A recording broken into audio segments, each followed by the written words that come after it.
प्रभु, कई वर्षों से प्रतिदिन ये मीठे मीठे बेर आपके लिए चुन कर लाती हूँ। खाइए प्रभु, खाइए।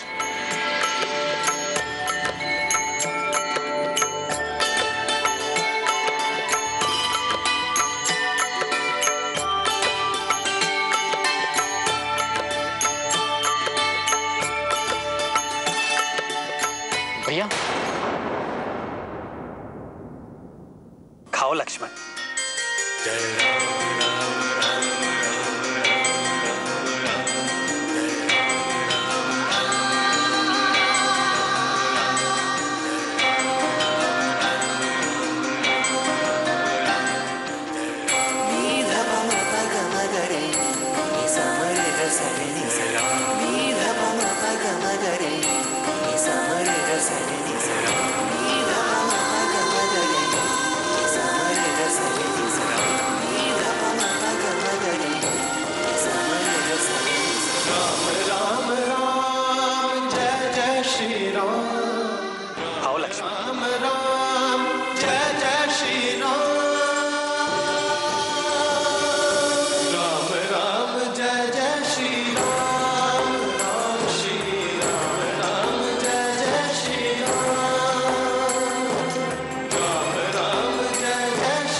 है ना? इनकी प्रशंसा के लिए मेरे पास शब्द ही नहीं। वर्षों के बाद ऐसा लग रहा है जैसे माता कौशल्या अपने हाथों से खिला रही है।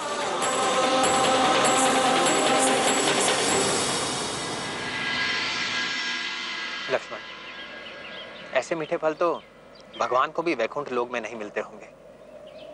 ये सब मेरे गुरुदेव महामुनि मतंग की शक्ति के प्रभाव से है।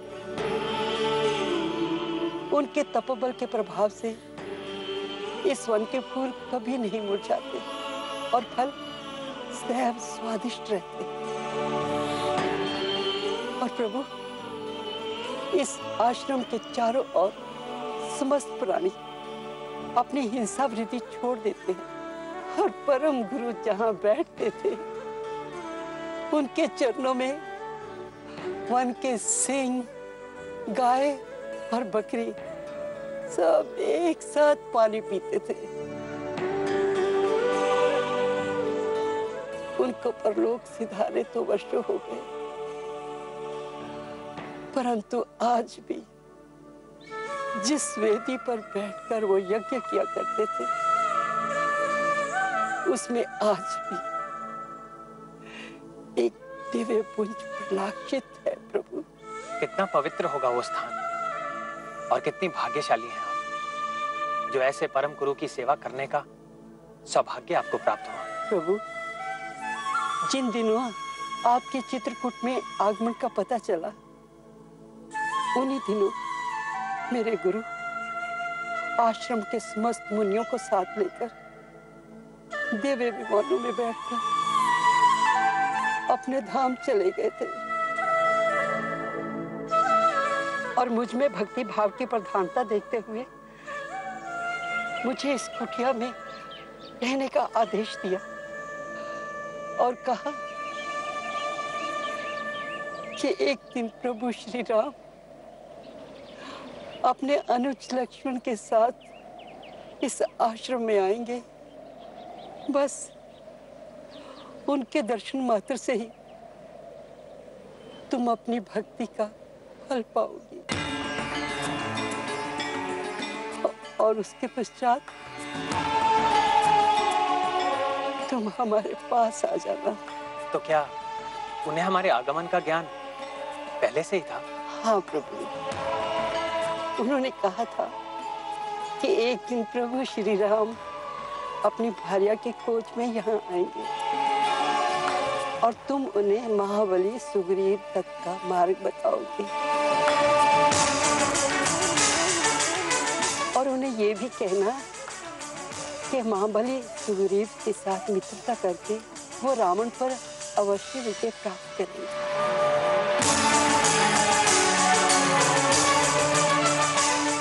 और फिर सीता सहित आनंद पूर्वक अयोध्या जाएगी। आपने ये समाचार सुनाकर जैसे अपने परम गुरु के साक्षात हमें दर्शन करवा दिए। अब कृपा करके हमें ये बताएं कि हम महाबली सुग्रीव तक कैसे पहुंचे। यहाँ से आगे जाकर एक पंपासुर नाम का सरोवर आई। उसके दक्षिणी तट की ओर ऋषिमुख और मालदरी नाम की 2 पर्वत शिखाएं दिखाई देंगी। बस उसी में महाबली सुग्रीव अपने 4 मंत्रियों सहित रहते हैं, जिनमें हनुमान नाम का आपका एक चिरपरिचित भक्त भी है।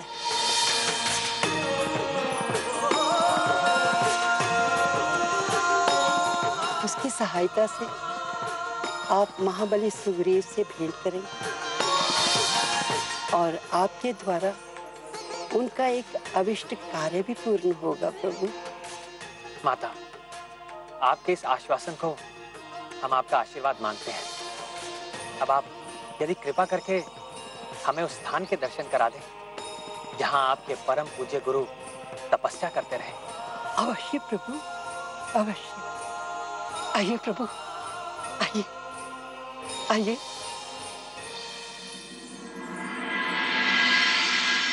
आइए प्रभु, आइए प्रभु, आइए।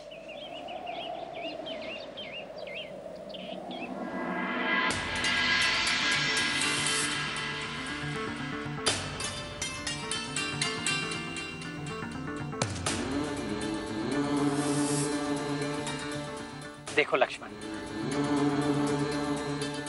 जब मनुष्य स्वार्थ की सीमा को लांघकर परमार्थ की भूमि में तपस्या करता है तो उसकी शक्ति में कितना तेज होता है। जिन ऋषि ने हिंसा के इस प्रदेश में अहिंसा और धर्म की ज्योति जलाई थी, उसका प्रकाश इतने वर्षों में भी कम नहीं हुआ है। माता, अब हमें जाने की आज्ञा दीजिए माता। आज्ञा तो उससे पहले आपको मुझे देनी होगी रघुवींद्र, और उससे भी पहले आपको अपनी भक्ति और भक्ति का ज्ञान भी मुझे देना होगा प्रभु। माता, मैंने अपने गुरुजनों से नवदा भक्ति की जो महिमा सुनी है उसे मैं आपको हृदय से सुनाता हूं, और आप भी उसे हृदय से धारण कीजिए।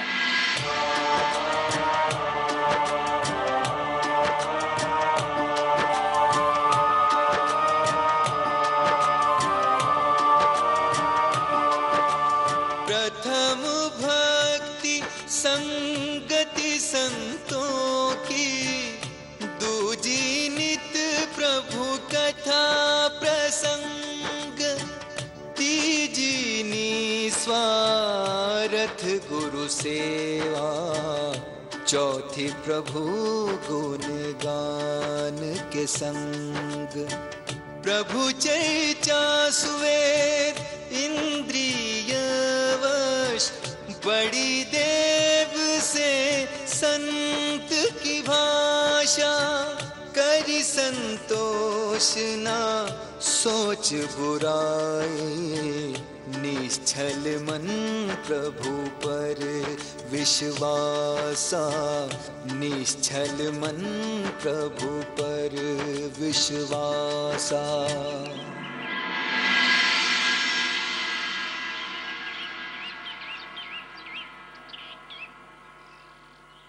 अब मुझे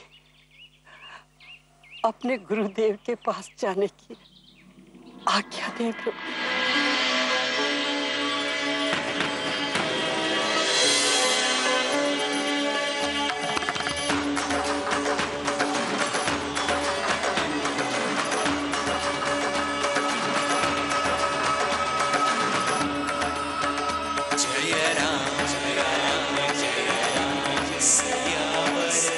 माता, आपका मार्ग भक्ति की ज्योति से प्रकाशमान है।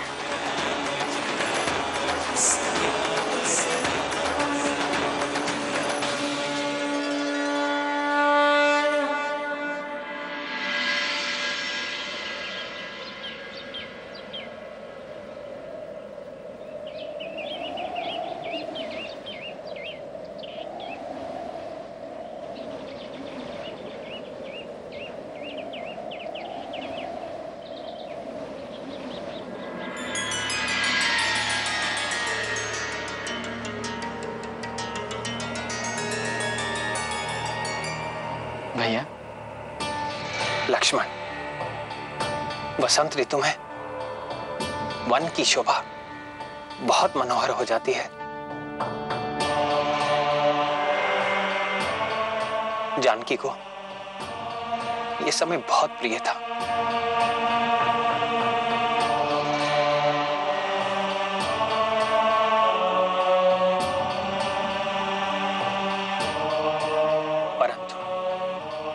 आज ना जाने वो किस अवस्था में होगी, क्या सोचती होगी। भैया, वो आप ही के बारे में सोचती होंगी। उन्हें स्वयं से अधिक आपकी चिंता रहती है। लक्ष्मण, मेरे हृदय में बार बार यही विचार आता है, क्या मेरी सीता मुझसे अलग होकर अधिक काल तक जीवित रह सकेगी।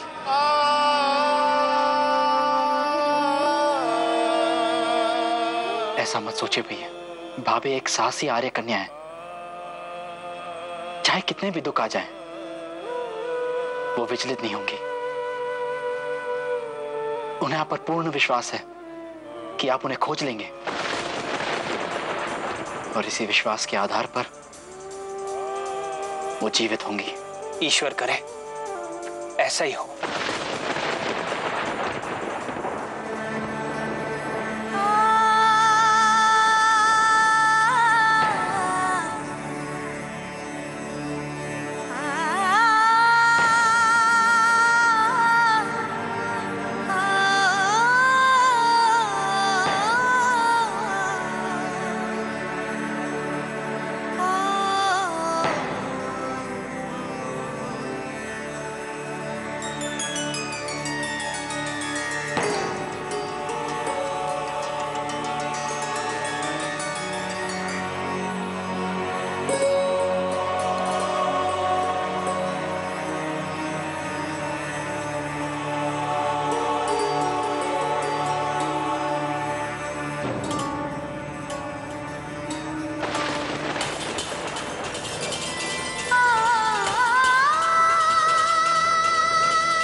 मैं लंकापति रावण की पत्नी मंदोदरी हूँ।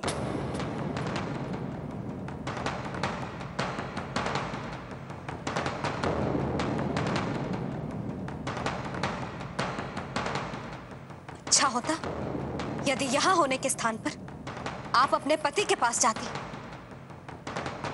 और उन्हें समझाती कि जो उन्होंने किया है अत्यधिक अनुचित किया है, और हमें तत्काल अपने पति के पास भेजने को कहती। यदि उनका सामना हमारे पति से हो गया तो वो उनकी क्या दशा करेंगे वो जानते भी नहीं।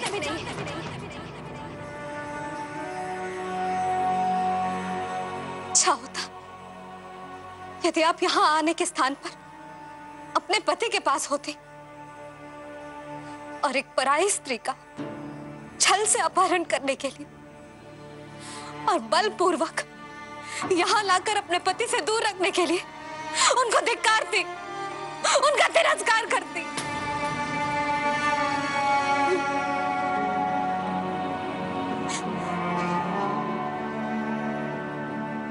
तुम क्या समझती हो मैंने इसे नहीं किया? मैंने मेरे पति को इस दुष्कर्म के लिए बहुत रोका। अपनी तरफ से जितना प्रयास कर सकती थी मैंने किया। मैं जानती हूं और समझती भी हूं कि इसका परिणाम क्या होने वाला है, और उस परिणाम को लेकर मैं बहुत भयभीत भी हूं। बस मन में एक आशा है कि मेरे पति के किए दुष्कर्मों का बोझ जीवन में किए मेरे सत्कर्म अपने कंधों पर ले ले, और समय आने पर तुम्हारे पति मेरे पति को जीवन दान दे दे। महारानी मंदोदरी, हमें क्षमा कीजिएगा। हम जानते हैं हमारे पति शीघ्र ही आएंगे। धन्य है तुम्हारा दृढ़ संकल्प और तुम्हारी पति भक्ति।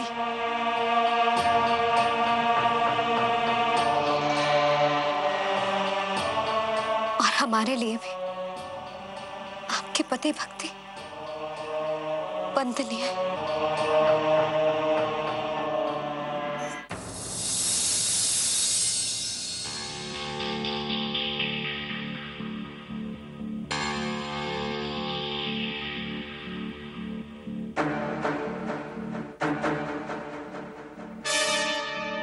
मंदोदरी,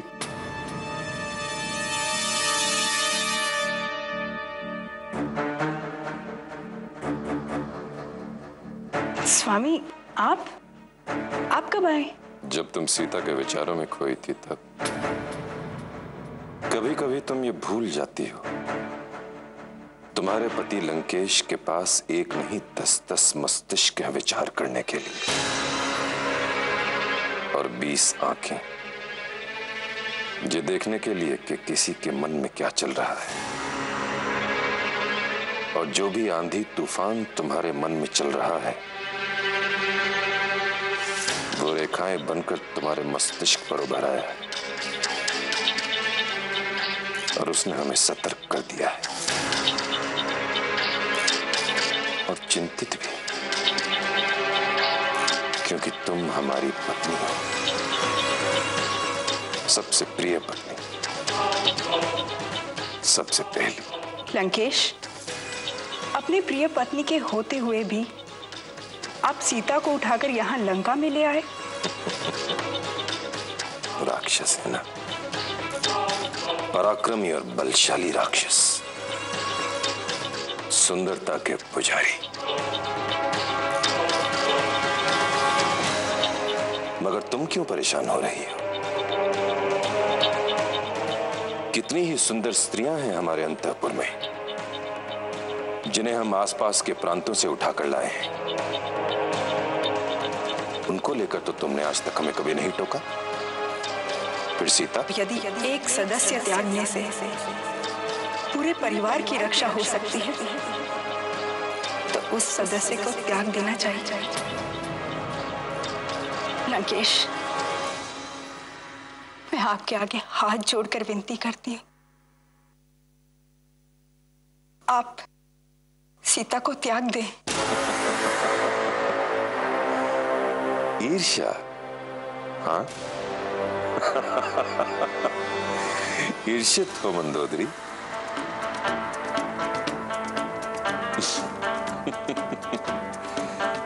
ऐसा लगता है कि तुम्हें आभास हो गया है कि शीघ्र ही सीता लंका की स्वामिनी होगी,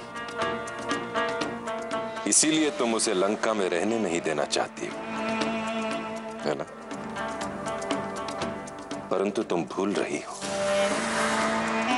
सीता को हम लंका लेकर आए हैं, और अब सीता सदैव लंका में रहेगी।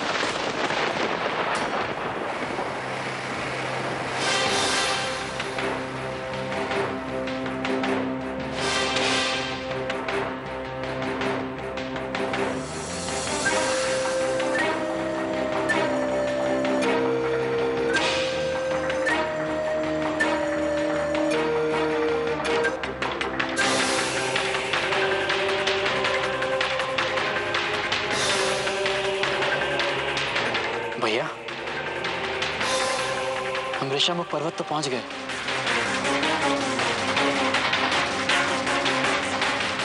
परंतु इस विशाल पर्वत पर हम वानर राज सुग्रीव को कैसे ढूंढेंगे?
महाराज सुग्रीव, महाराज सुग्रीव,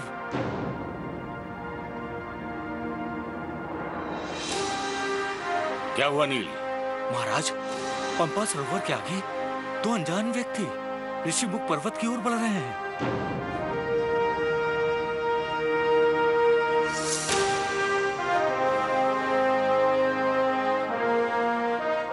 क्या कह रहे हो नील? हाँ तात जामवंत, और जिस प्रकार वो बार बार ऋषिमुख पर्वत की ओर देख रहे हैं, ऐसा प्रतीत होता है जैसे वो चोटी पर पहुंचने का मार्ग ढूंढ रहे हों। और हाँ, वो अपनी वार्ता में भी बार बार महाराज सुग्रीव का नाम ले रहे थे। हमारा नाम? क्या कह रहे थे वो हमारे बारे में? सुना तुमने? जी महाराज, एक दूसरे से कह रहा था कि अवश्य महाराज सुग्रीव इस ऋषिमुख पर्वत की चोटी पर रहते होंगे और हमें शीघ्र ही उन तक पहुंचने का मार्ग ढूंढना होगा। अर्थात उन्हें यहाँ का मार्ग विदित नहीं। इससे ये सिद्ध होता है कि वे इस प्रदेश में अनजान हैं और यहाँ पहली बार आए हैं। परंतु ये भी सिद्ध होता है कि वे महाराज सुग्रीव तक पहुंचने का लक्ष्य लेकर आए हैं। वो महाराज से भेंट करना चाहते हैं या आक्रमण, इसका विचार भी कर लेना चाहिए। तुम ठीक कहते हो नील। ये जानना हमारे लिए बहुत आवश्यक है कि वो यहाँ पर क्यों आए हैं और उन्हें यहाँ किसने भेजा है। तो आप लोगों को आशंका है कि उन्हें महाराज बाली ने भेजा है? हाँ तात जामवंत, इसी बात की आशंका है मुझे। परंतु महाराज, बाली उन्हें यहाँ बिना किसी कारण के क्यों भेजेगा? वो जानते हैं कि जिस राजा का राज उससे छीन जाए, वो जीवित रहते उसे पुनः प्राप्त करने की कोशिश करता है। और जब तक उनके मुख्यमंत्री उनके साथ हैं, वो अवश्य कोई न कोई षड्यंत्र रच रहे होंगे। ऐसी अवस्था में उनकी ये चेष्टा होगी कि कैसे भी करके हमें समाप्त कर दें। तुम ठीक कह रहे हो नल। इसीलिए हमारे भैया ने दो मनुष्यों को भेजा होगा जिससे हमें किसी भी प्रकार का संदेह ना हो। तुमने कहां देखा उन्हें? महाराज, पर्वत के नीचे तराईवन प्रदेश में। कैसे दिखते हैं वो? उनकी वेशभूषा क्या है? वेशभूषा से तो कोई तपस्वी मालूम पड़ते हैं, परंतु उनके कंधे वीरों के हैं और वे अपने हाथों में धनुष बाण भी लिए हुए हैं। तुम सब एक दूसरे के विपरीत कह रहे हो। एक बात बताओ, वो तपस्वी हैं या योद्धा हैं? वे दोनों हैं। दोनों? कुछ समझ में नहीं आता। मुझे समझ में आ रहा है। बाली जानबूझकर उन व्यक्तियों को यहाँ क्यों भेजेगा? वो महाराज सुग्रीव से मिलने आएंगे, सहायता मांगने अथवा भिक्षा मांगने, और उनका मुख्य उद्देश्य होगा हमारा भेद जानना। कैसा भेद? यही कि किष्किंधा का राज्य पुनः छीनने का कोई षड्यंत्र तो नहीं रच रहे हैं? परंतु उनके पास धनुष बाण क्यों हैं? इसीलिए कि हमें असावधान अथवा शस्त्रहीन पाएं, तो अवसर पाकर हमें समाप्त कर दें।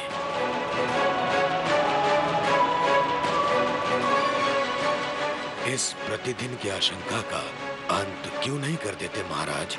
कैसे? किष्किंधा का राज्य उससे छीन लीजिए महाराज।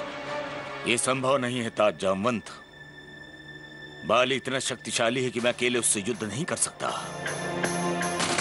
इसके लिए हमें किसी शक्तिशाली मित्र की आवश्यकता है तात जामवंत, जो हमारा साथ दे सके। मैं तो कहता हूँ कि बाली के इन दोनों नीलों को पकड़ लिया जाए और उनसे किष्किंधा के सारे राज जानकर दरबारियों और साथियों में फूट डालने के लिए इनका प्रयोग किया जाए महाराज। ये उचित है। परंतु महाराज, ये दोनों बाली के भेजे हुए हैं भी या नहीं, इसका पता कर लीजिए। परंतु इसका भेद मिलेगा कैसे? हम सब में सबसे अधिक बुद्धिमान हनुमान है।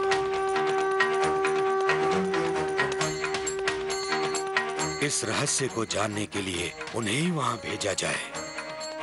वो समय आने पर बल और बुद्धि दोनों का प्रयोग कर सकते हैं। आपने बहुत उत्तम बात की है तात जामवंत, पर हनुमान कहाँ है?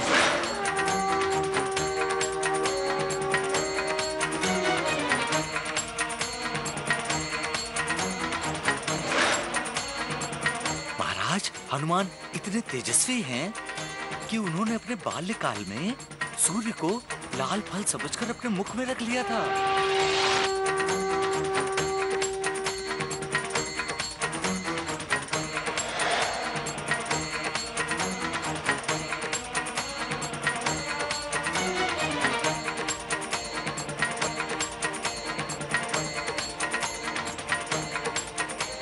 नल, तुम जाओ और हनुमान को लेकर आओ। जो आज्ञा महाराज।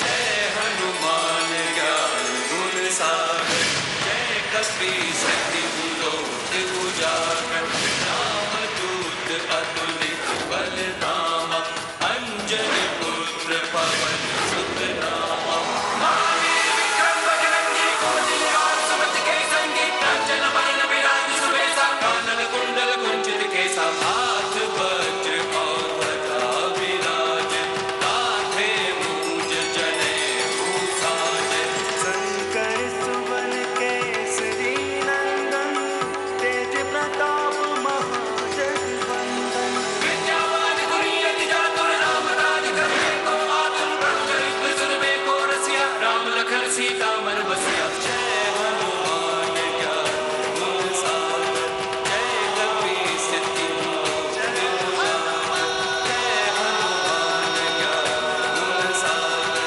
जय कपी सिद्धि बुलोक उजागर। भैया, इतना शक्तिशाली कौन हो सकता है जो पूरी धरती हिला दे? होगा कोई दुराचारी जो ईश्वर से प्राप्त हुए वर से उन्मत्त हुआ होगा, अथवा होगा कोई प्रभु का परम भक्त जो सर्वशक्तिमान से कृतज्ञ होकर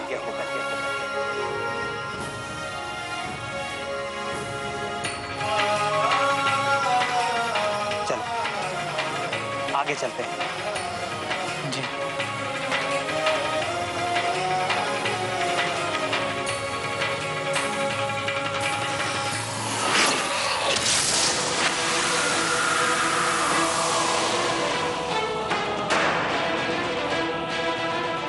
भैया, लगता है वो महाशक्तिशाली मायावी हमारे निकट ही है।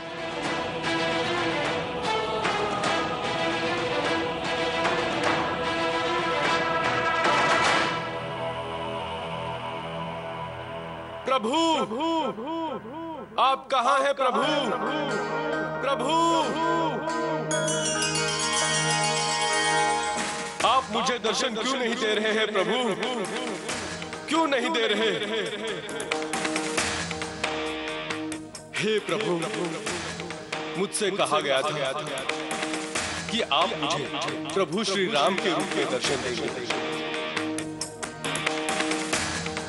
प्रभु, अपने भक्त को और न तरसाओ, दर्शन दो प्रभु। लक्ष्मण, ऐसा लग रहा है जैसे कोई मुझे पुकार रहा है। कौन?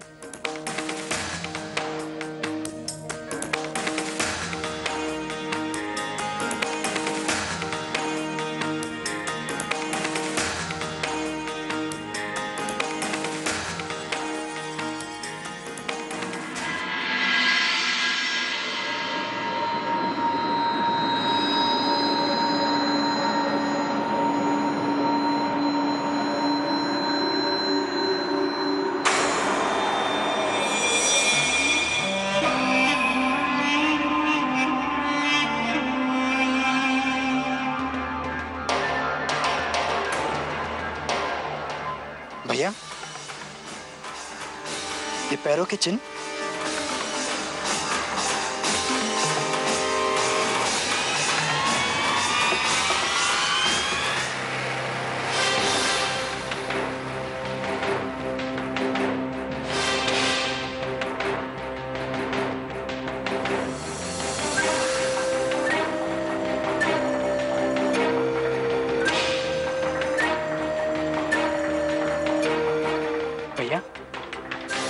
भैया, वहां कोई है, देखिए।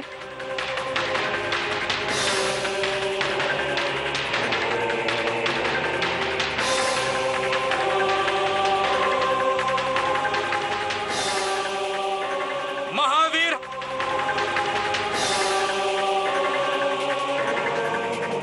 नल, हमें क्यों पुकार रहे हैं?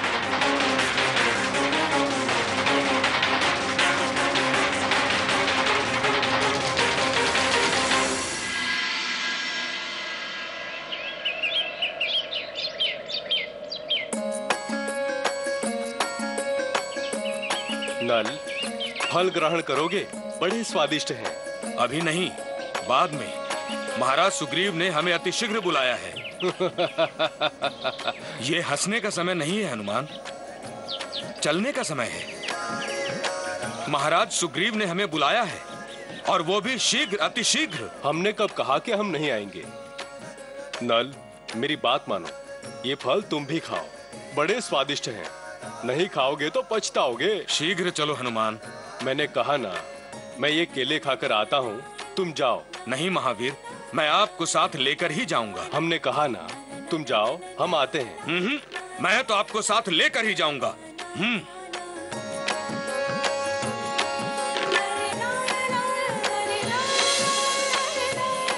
मैं यहाँ हूँ नल, मैं यहाँ हूँ। मैंने कहा था ना, तुम जाओ, मैं आता हूँ। अब मैं जाता हूँ, तुम आओ।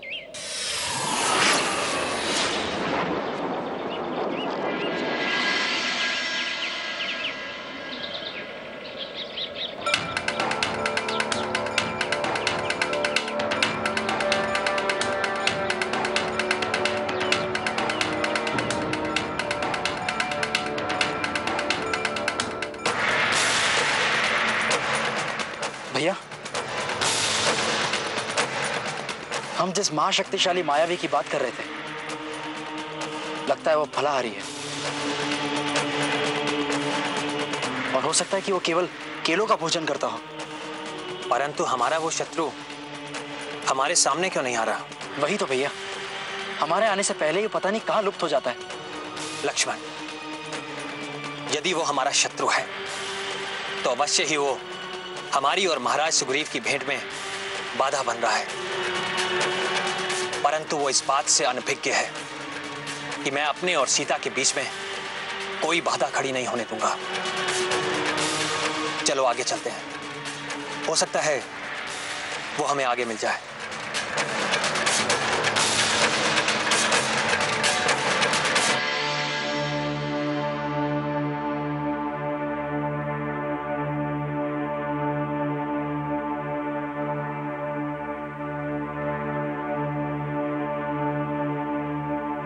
प्रणाम महाराज। सुखी रहो। महाराज, आपने मुझे स्मरण किया? पवन पुत्र, आपके लिए एक बहुत ही महत्वपूर्ण कार्य निश्चित किया है। विलंब करना हानिकारक हो सकता है। ऐसा कौन सा कार्य आन पड़ा? हनुमान, ऋषिमुख पर्वत के नीचे तराई के वन में 2 जन मनुष्य रूप में घूम रहे हैं।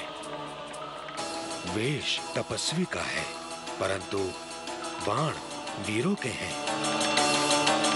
इसीलिए संदेह होता है कि वे बाली के भेजे नील हैं, जो हमें समाप्त करने के लिए यहाँ आए हैं।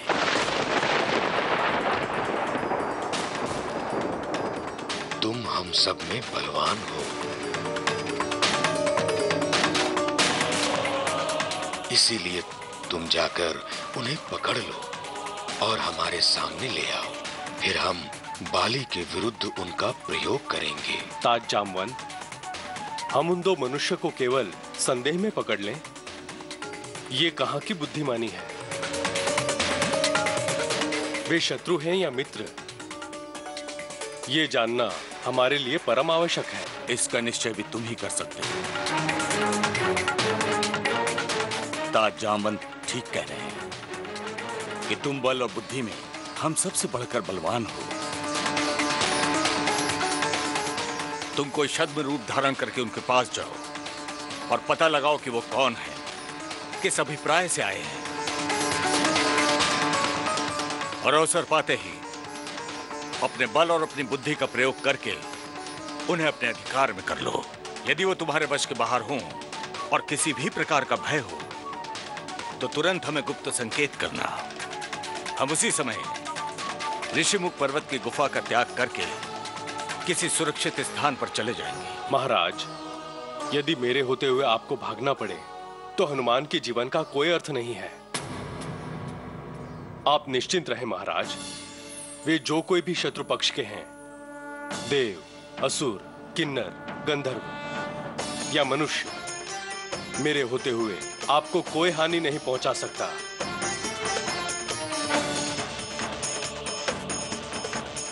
आप केवल मुझे आज्ञा दें।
असुर आतंक के अवसान की, जो घड़ी साक्षी बनेगी धर्म के उत्थान की।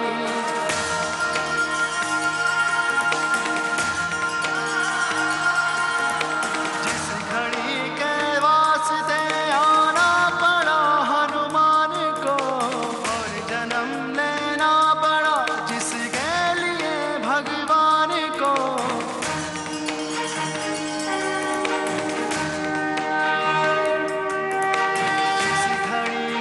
आगमन से दूर दम हो जाएगा, पृथ्वी तल से पापियों का भार कम हो जाएगा।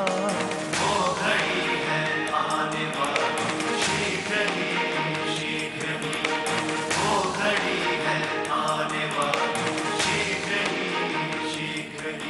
मेरा मन इन दो अपरिचित ऋषियों के प्रति क्यों आकर्षित हो रहा है? जैसा कि जाम्बन जी ने कहा, वैसे ही दोनों महातेजस्वी हैं। मेरा ध्यान बार बार उनके चरणों की तरफ क्यों जा रहा है?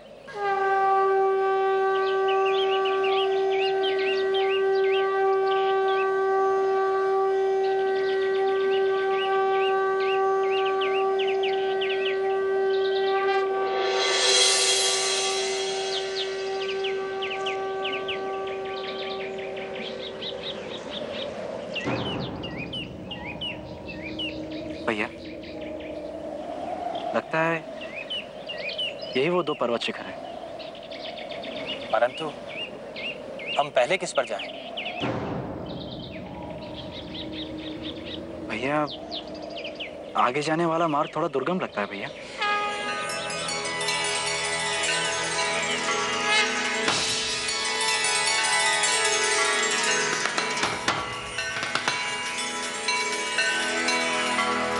वो देखो लक्ष्मण जी, सामने से कोई आ रहा है।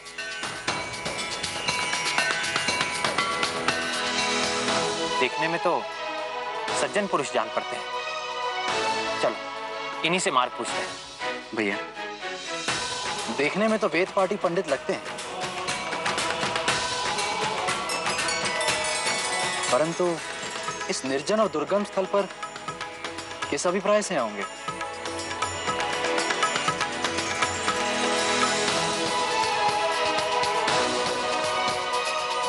भैया, आप तनिक सावधानी से वार्तालाप कीजिएगा इनसे। मुझे ये इनका सत्य रूप नहीं लगता। लक्ष्मण, वन में आने के पश्चात तुम बहुत शंकालु स्वभाव के हो गए। अनुभव ही कुछ ऐसा रहा है भैया। वो देखिए, पंडित महाशय हमारी ओर ही चलकर आ रहे हैं।